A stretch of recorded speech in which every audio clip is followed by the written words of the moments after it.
ini. Allah Subhanahu wa taala menetapkan manusia, Allah memberikan ketetapan kepada manusia dengan dua hal. Yang pertama adalah ketetapan takdir dan yang kedua adalah ketetapan syariat. Untuk jenis ketetapan yang pertama, yaitu ketetapan takdir, di sini manusia tidak punya peluang sepeser pun untuk melakukan pengubahan, karena semuanya kembali kepada kekuasaan Allah Subhanahu wa taala dan kehendak Allah Subhanahu wa taala yang penuh dengan hikmah. Karena itu dari sisi masalah takdir, ibadah apa yang bisa kita lakukan? Seorang mukmin ibadahnya terhadap takdir itu ada dua. Seorang mukmin ibadahnya terhadap takdir itu ada dua. Yang pertama adalah bersyukur ketika dia mendapatkan kenikmatan, dan yang kedua bersabar ketika dia mendapatkan ujian. Dan pada waktu dia melakukan seperti ini, maka dia akan terus mendapatkan kebaikan. Sebagaimana Nabi SAW pernah bersabda, "Ajaban li amrin kulli mu'min, ajaban li amri kulli mu'minin, inna amrahu kullahu khair, wa laysa dzaka li ahadin illa li mu'minin." Sungguh mengherankan urusan orang mukmin. Seluruh urusannya itu baik, dan itu tidaklah dimiliki kecuali oleh orang mukmin. Apa urusan orang mukmin? Fa in asabahul khairu syakara. Jika dia mendapatkan kebaikan, fa in asabathu sarra'u syakara. Jika dia mendapatkan kebahagiaan, dia bersyukur kepada Allah. Fakana khairallah, maka itu kebaikan baginya. Wa in asabathu syarra sabara, fakana khairallah. Dan jika dia mendapatkan musibah, dia bersabar, dan itu baik baginya. Dan hidup ini dalam menjalani takdir hanya ada dua kemungkinan. Hanya ada dua kemungkinan. Kalau tidak sedang mendapatkan kebaikan, kita sedang mendapatkan keburukan. Karena itulah bagian dari iman kepada takdir, kata Nabi SAW, wa tu'mina bil qadari khairihi wa syarri. Kamu beriman kepada takdir yang baik maupun yang buruk. Karena isi takdir hanya ada dua jenis ini. Kalau tidak takdir baik, ya takdir buruk. Sehingga ketika seorang mukmin menjalani takdir, Nabi SAW arahkan, dia akan bisa mendapatkan pahala jika dia bisa mensikapi dengan baik. Ketika dia mendapatkan takdir baik, maka dia bersyukur. Dan ketika dia mendapatkan takdir buruk, dia bersabar. Maka khairallah, maka itu menjadi sumber kebaikan baginya. Dan kita bersyukur kepada Allah Subhanahu wa taala. Itu artinya apapun yang saat ini kita alami, baik kita sedang mengalami musibah maupun kita sedang mendapatkan kenikmatan, semuanya bisa menjadi sumber pahala. Dan itu keajaiban seorang mukmin yang tidak dimiliki oleh selain mukmin. Kata Nabi SAW, "Walaysa dzaka li ahadin illa li mu'min." Ini tidak dimiliki oleh siapapun kecuali oleh seorang mukmin. Sehingga apapun kondisi yang dialami oleh seorang mukmin bisa menjadi peluang pahala baginya. Kita sedang mengalami pandemi seperti ini, yang mendapatkan dampak buruknya tidak hanya orang beriman, termasuk non-muslim juga mendapatkan dampak buruknya. Apa keuntungan yang bisa didapatkan oleh seorang non-muslim ketika dia sakit? Dia bersabar, dia tetap non-muslim. Mau tidak bersabar, dia juga tetap non-muslim. Sehingga kalaupun dia bersabar, dia tidak mendapatkan pahala. Kalaupun dia tidak bersabar, justru akan semakin menambah dosanya. Karena orang seperti ini amalnya tidak dinilai oleh Allah Subhanahu wa taala. Sehingga dengan modal iman yang kita miliki, situasi apapun yang kita alami, baik kita dalam kondisi mendapatkan takdir baik maupun takdir buruk, Allah Subhanahu wa taala tidak ada yang sia-siakan. Pada waktu Allah taala memberikan hiburan, Allah menghibur kaum mukminin, para sahabat yang menurut perhitungan katanya kalah dalam perang Uhud. Allah Subhanahu wa taala mengatakan, "In kuntum ta'lamuna fa innahum ya'lamuna kama ta'lamun wa tarjuna minallahi ma la yarjun." Kalau saat ini kalian mengalami sakit disebabkan karena kalian kalah dalam perang Uhud, fa innahum ya'lamuna kama ta'lamun. Ketahuilah sesungguhnya mereka orang-orang kafir juga mengalami sakit sebagaimana yang kalian alami. Karena orang musyrikin mereka kalah ketika perang Badar. Tapi ada satu yang membedakan. Apa perbedaannya? Wa tarjuna minallahi ma la yarjun. Kalian punya harapan di sisi Allah yang tidak dimiliki oleh mereka. Sehingga Anda sakit, mereka sakit. Kita sakit, mereka juga sakit. Tapi kita punya harapan di sisi Allah yang tidak dimiliki oleh mereka. Itulah kelebihan dan keuntungan yang dimiliki oleh hamba yang beriman. Makanya pada situasi seperti ini, situasi pandemi, apa musibah yang sedang kita alami? Kita mendapatkan musibah misalnya kita tidak bisa beraktivitas dengan baik karena adanya PSBB. Kita mendapatkan musibah misalnya masyarakat di sekitar kita atau ada di antara keluarga kita yang secara ekonomi dia penghasilannya turun. Dalam kondisi kita sehat ya. Atau misalnya ada di antara kita yang sedang suspek COVID. Maka kita mendapatkan musibah dalam bentuk ujian sakit. Apa kenikmatan yang kita miliki? Kenikmatannya adalah Allah jaga kesehatan kita. Anda dalam kondisi sehat, sementara di sana ada yang sakit. Maka jangan lupa ketika kita melihat ada saudara kita atau mendengar ada informasi si A sedang suspek COVID, Anda berdoa kepada Allah sebagaimana doa yang diajarkan Nabi SAW. Apabila kita melihat ada orang yang sedang mendapatkan musibah, yaitu mengucapkan Alhamdulillahilladzi afani mimma btalahumullahu bihi wa faddalani ala katsirin mimman khalaqa tafdila.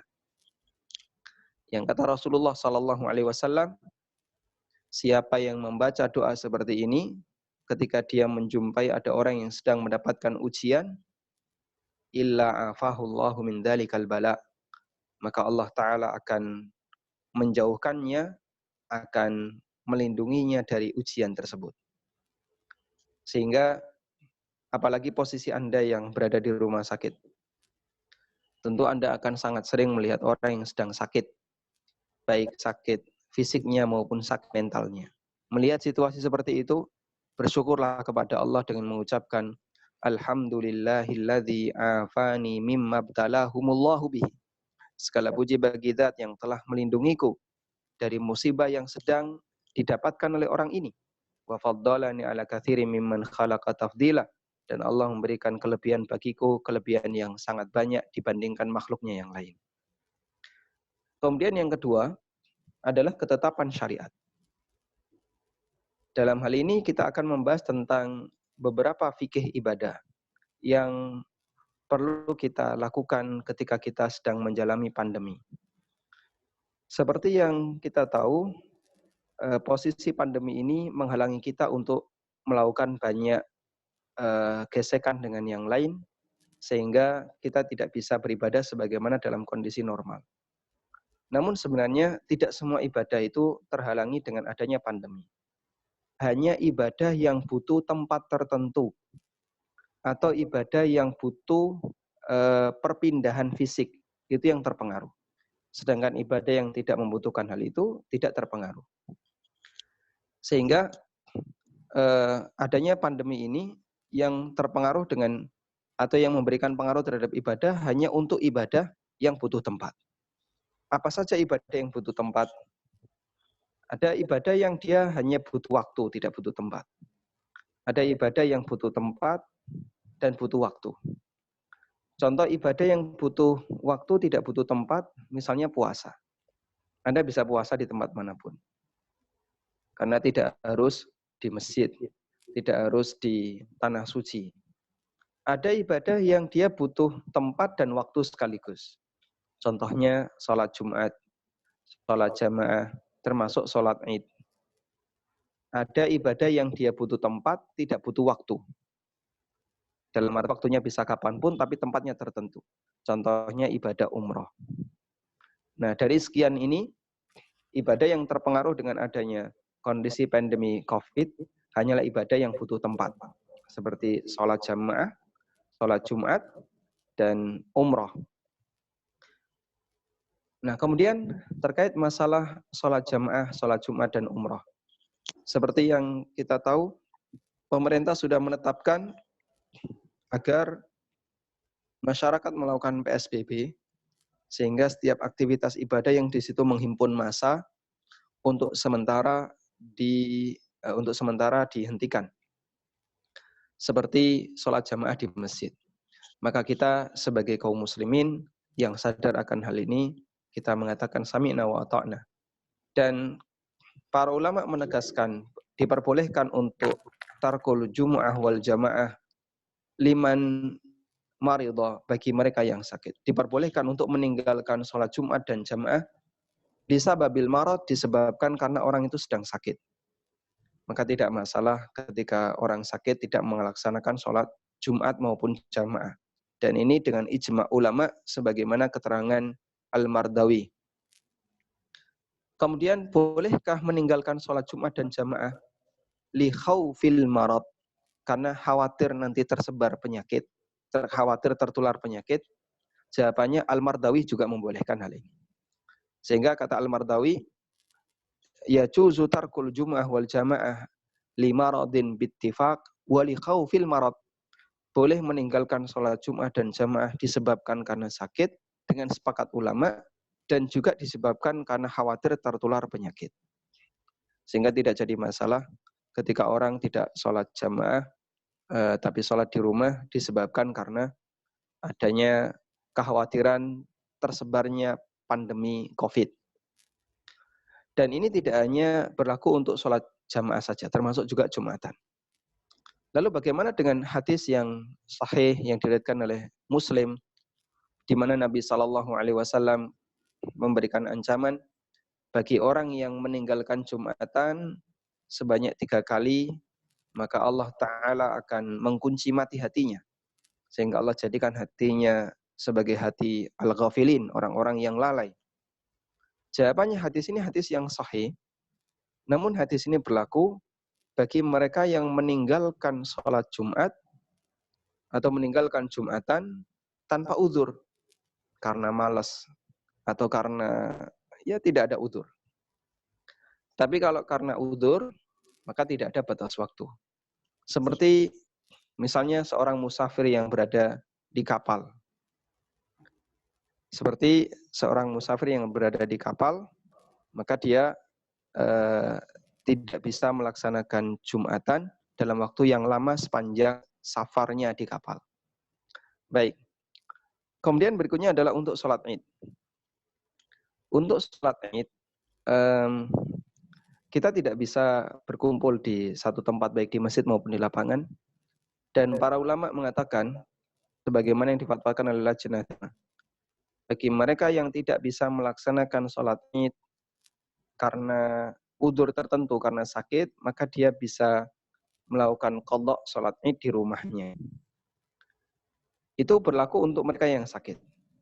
Diturunkan dari hal ini adalah mereka yang tidak bisa melaksanakan sholat Id karena kekhawatiran tersebarnya penyakit.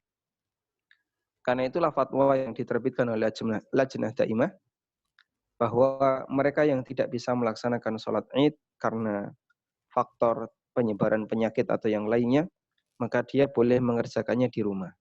Bagaimana caranya? Caranya sama sebagaimana sholat Id pada umumnya, yaitu 2 rakaat dengan takbir tambahan. Di rakaat yang pertama 7 takbir tambahan, dan di rakaat yang kedua 5 takbir tambahan. Kemudian terkait posisi adzan. Posisi adzan ketika situasi seperti ini, karena masjidnya tidak mengundang masyarakat untuk datang sholat jamaah, maka muadzin disyariatkan untuk menyampaikan kalimat sallu fi buyutikum atau sallu fi rihalikum. Bisa dengan kalimat sallu fi buyutikum atau sallu fi rihalikum. Kapan kalimat ini dibaca? Ada 2 keterangan, ada 2 riwayat. Yang pertama, dia dibaca menggantikan hayya 'alas shalah. Sehingga ketika adzan, asyhadu anna Muhammadar Rasulullah, asyhadu anna Muhammadar Rasulullah, Sallu fi buyutikum. Sallu fi buyutikum. Hayya 'alal falah. Hayya 'alal falah. Allahu Akbar sampai akhir adzan. Atau bisa juga adzan sempurna sampai selesai. Kemudian setelah itu baru mengucapkan sallu fi buyutikum 2 kali. Bisa pertama, bisa yang kedua. Nah, kita sebagai masyarakat jawabnya gimana? Kalau untuk yang pertama, sallu fi buyutikum menggantikan hayya 'alas shalah, sebagian ulama mengatakan tetap menjawab la haula wala quwata illa billah. Dan sebagian ulama yang lain mengatakan tidak perlu dijawab karena tidak ada dalil mengenai jawabannya. Sehingga ada khilaf dalam masalah ini. Tapi kalau dia mengikuti yang kedua, sallu fi buyutikum diucapkan setelah selesai adzan, maka tidak perlu ada jawaban apapun. Karena ini sebagaimana kalimat biasa yang diucapkan setelah adzan selesai. Kalimat peringatan, kalian sholat saja di rumah. Nah, sehingga bagi para kaum muslimin yang sudah mendapatkan peringatan seperti ini, maka mereka sholat di rumah masing-masing. Selanjutnya tentang posisi masjid, apakah boleh dikosongkan dari sholat jamaah? Ada 2 pendapat dalam masalah ini. Ada yang mengatakan boleh dikosongkan dan ada yang mengatakan tidak boleh dikosongkan. Karena itu masjid tetap harus dijaga keberadaan sholat jamaah di sana dengan peserta terbatas. Misalnya hanya untuk intern masjid atau misalnya hanya untuk misalnya takmir atau orang yang dekat dengan masjid yang dipastikan dia dalam kondisi sehat. Wallahu a'lam. Kemudian terkait masalah shaf yang renggang, sehingga sholat jamaah tetap dilaksanakan tapi shafnya renggang. Ada banyak sekali dalil di mana Nabi SAW memerintahkan kepada para sahabat untuk melakukan ittisalus sufuf, shaf yang bersambung ketika sholat. Sehingga ketika sholat, maka makmum disyariatkan untuk menyambung shafnya. Di antaranya adalah sabda Nabi SAW, man wasala shaffan wasalahullah, wa man qata'a shaffan qata'ahullah. Siapa yang menyambung shaf, maka Allah akan menyambungnya. Dan siapa yang memutus shaf, maka Allah Ta'ala akan memutusnya. Di sini ada janji dan ancaman. Bagi orang yang menyambung shaf, Allah sambung. Apa yang disambung oleh Allah? Kebaikannya. Dan bagi orang yang memutus shaf, Allah putus. Apa yang diputus oleh Allah, bisa jadi juga kebaikannya. Yang itu menunjukkan bahasanya menyambung shaf hukumnya diperintahkan dalam syariat kita.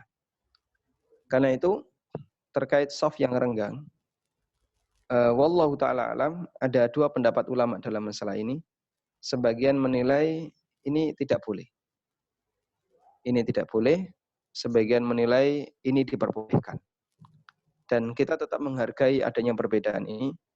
Namun secara pribadi, saya lebih cenderung untuk mengatakan bahwa shaf yang bersambung ketika, atau shaf yang renggang ketika sholat, ini hukumnya tidak diperbolehkan, sengaja dilakukan seperti ini. Karena dengan sengaja berarti ini membuat shaf yang tidak sebagaimana yang diajarkan oleh Nabi SAW. Nah itu wallahu a'lam, jika pilihannya adalah sholat di rumah tapi tidak bisa jamaah di masjid, ya. Atau sholat di masjid pilihannya shaf renggang, maka lebih baik sholat di rumah saja dengan tetap memperhatikan kaidah-kaidah sholat yang sebenarnya dia bisa berjamaah bersama keluarganya, daripada dia memilih yang kedua, yaitu sholat di masjid tapi dengan tata cara yang seperti ini. Wallahu ta'ala alam. Demikian yang bisa saya sampaikan sebagai muqaddimah. Dan kita masih punya waktu 10 menit. Barangkali ada yang mau menyampaikan sesuatu, kami persilahkan. Wassallallahu ala nabiyyina Muhammadin wa ala alihi wa sahbihi wasallam.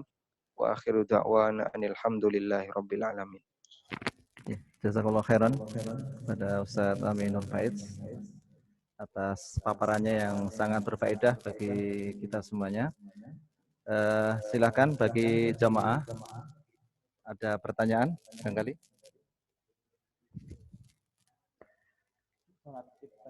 Tata cara sholat id di rumah, Ustaz. Mungkin bisa diulang lagi. Baik, tentang tata cara sholat id di rumah. Sholat id di rumah tata caranya sama sebagaimana sholat id pada umumnya, hanya saja tidak menggunakan khutbah. Sehingga dia sholat seperti sholat duha, 2 rakaat, boleh sendiri-sendiri, boleh juga berjamaah. Sehingga dia bisa sholat 2 rakaat, kalau mau jamaah, kepala rumah tangga sebagai imam, kemudian nanti istri dan anak-anaknya di belakang sebagai makmum, sholat 2 rakaat seperti sholat id. Tanpa khutbah, Ustaz, Kemudian kemarin tanpa khutbah. Kemarin ada satu pertanyaan yang disampaikan kepada salah seorang syekh.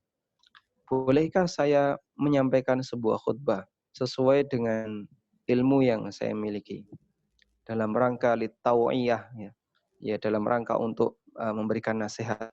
Jawabannya pada asalnya tidak ada larangan, sehingga sah-sah saja misalnya suami berkhutbah di depan istri dan anak-anaknya, ya, menasihatkan kepada mereka jangan utang misalnya, ya, boleh-boleh saja. Wallahu a'lam. Nah, silakan Pak SW. Oh, waktu sholat id. Tadi udah dijelaskan, Bu, sekitar waktu duha. Iya. Ada yang lain? Silakan. Baik, waktu sholat id sama sebagaimana waktu sholat id pada umumnya, yaitu di waktu duha. Kalau sudah lewat dari duhur, faqad fatat waktul ada. Kalau sudah lewat waktu duhur, berarti waktu pelaksananya sudah habis, maka tidak perlu qadha. Wallahu a'lam. Silakan, ada yang lain? Iya, silakan, Pak. Oh, Pak Win, silakan Pak Win. Takbir.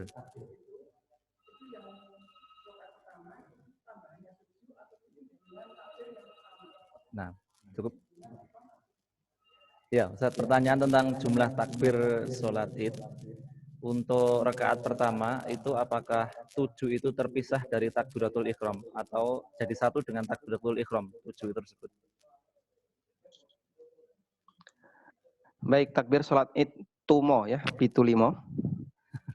7 di rakaat pertama, 5 di rakaat yang kedua. Itu selain takbiratul ihram dan takbir intikal. Selain takbiratul ihram dan takbir intikal. Sehingga Allahu Akbar takbiratul ihram dihitung tersendiri. Setelah itu dia takbir tambahan. 7 takbir. Karena itu di beberapa kitab disebutkan bahwa ketika sholat id juga dianjurkan untuk membaca doa iftitah. Allahumma ba'id baini wa baina khatayaya, atau Allahu Akbar kabira walhamdulillahi katsira. Pada waktu selesai takbiratul ihram, Allahu Akbar takbiratul ihram, langsung baca doa iftitah. Setelah itu dia takbir tambahan. Kemudian bangkit dari rakaat pertama ke rakaat yang kedua, Allahu Akbar. Ini tidak dihitung. Terus takbir lagi 5 kali. Makanya disebut sebagai takbir tambahan, takbir ziyadah, karena dia di luar dari takbir sholat pada umumnya. Dan takbir zaidah ini hukumnya sunnah, tidak wajib, sehingga andai pun lupa, misalnya baru seumur-umur jadi imam sholat id, makmumnya cuma 3 orang misalnya.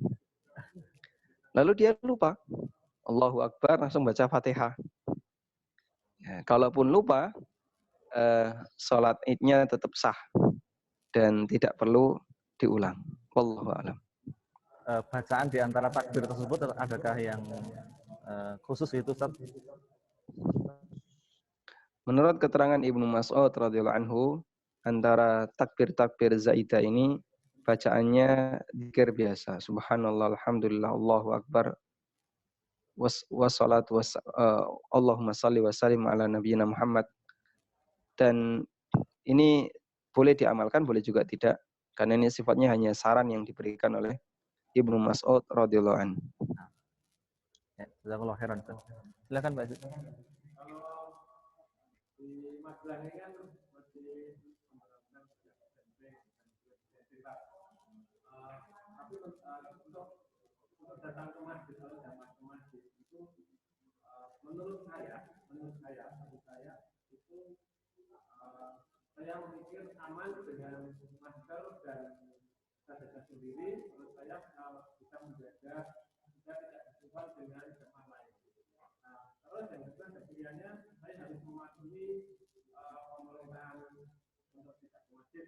Nah, ini mana yang kita pilih antara persepsi saya atau kebijakan pemerintah? Nah, cukup jelas, Ustaz. Bisa diulang, Pak? Iya. Jadi pertanyaannya Pak Esti bertanya di Magelang ini sudah secara umum sudah diberlakukan social distancing. Akan tetapi beliau beranggapan masjid tempat saya itu aman. Ketika saya datang ke masjid, saya pakai masker, saya menjaga jarak, dan saya melakukan hal demikian setiap hari ke masjid. Atau pilihan yang kedua, saya mematuhi pemerintah untuk beribadah tetap di rumah. Manakah yang lebih utama, Ustaz? Karena kita menganggap masjid kita itu aman menurut pandangan saya. Gitu.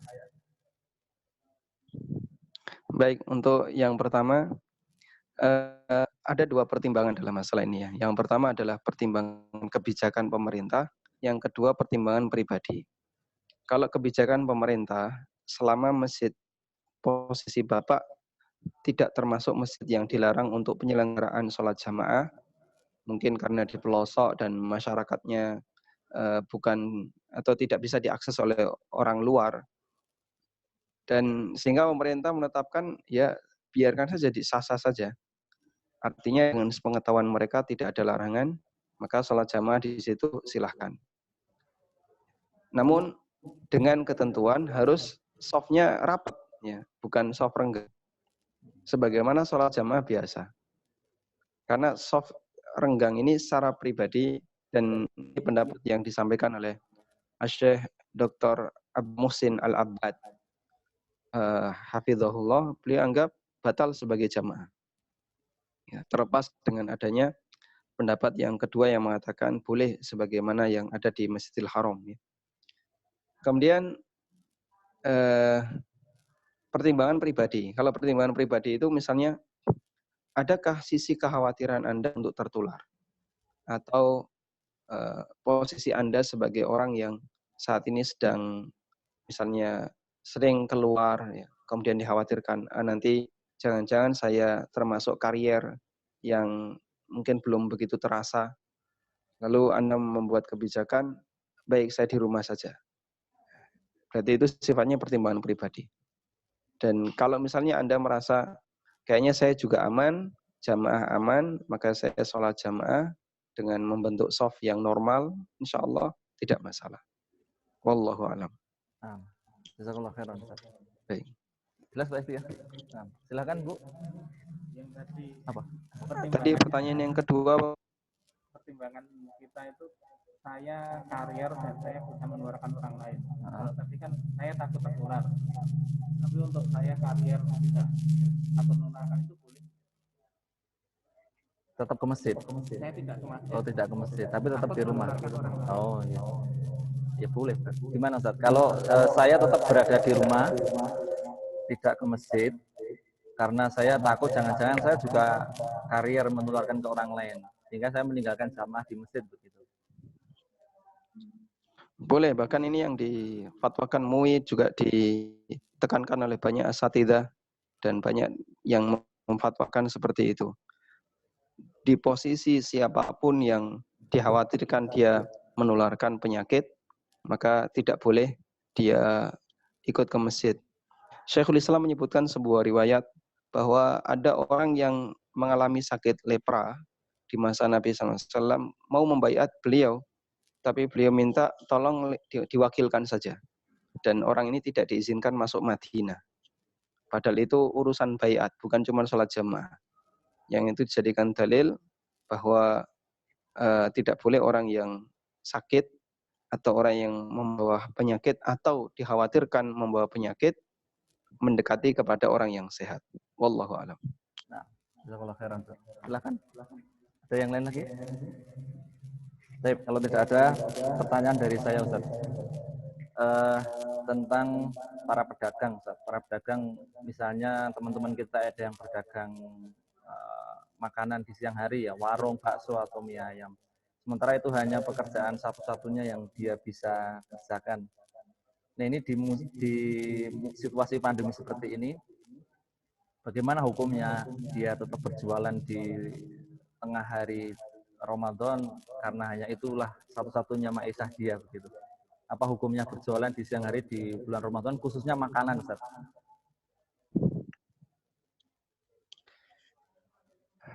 Jadi kalau kaitannya dengan masalah rizki, Pak ya,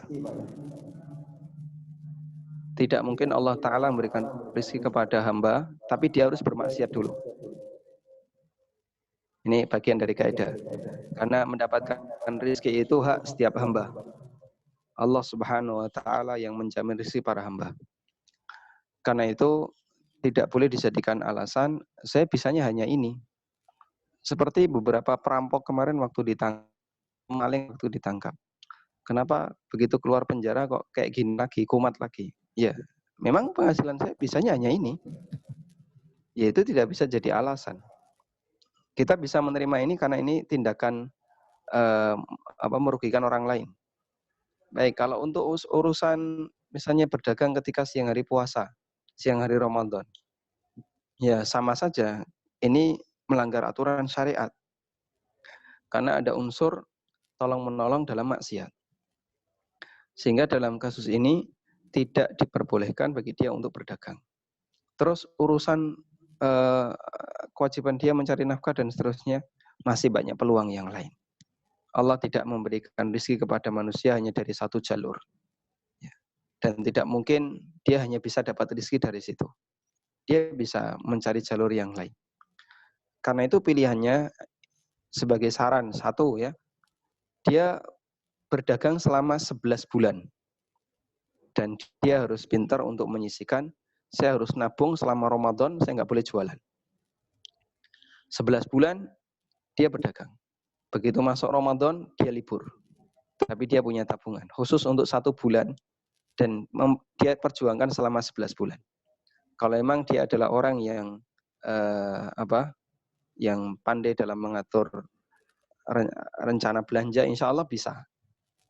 Yang kedua, dia cari sumber pendapatan yang lain begitu Ramadan. Dalam rangka untuk menghindari jangan sampai memberikan layanan kepada orang ketika sedang berpuasa. Wallahu a'lam.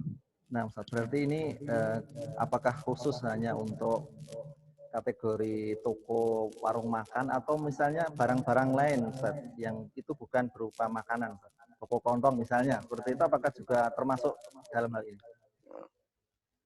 Ini hanya berlaku untuk makanan siap saji, ya. Seperti mie ayam, nasi padang. Tapi kalau bahan baku kayak beras, minyak, telur, tidak jadi masalah, tetap buka. Karena itu sifatnya bahan baku.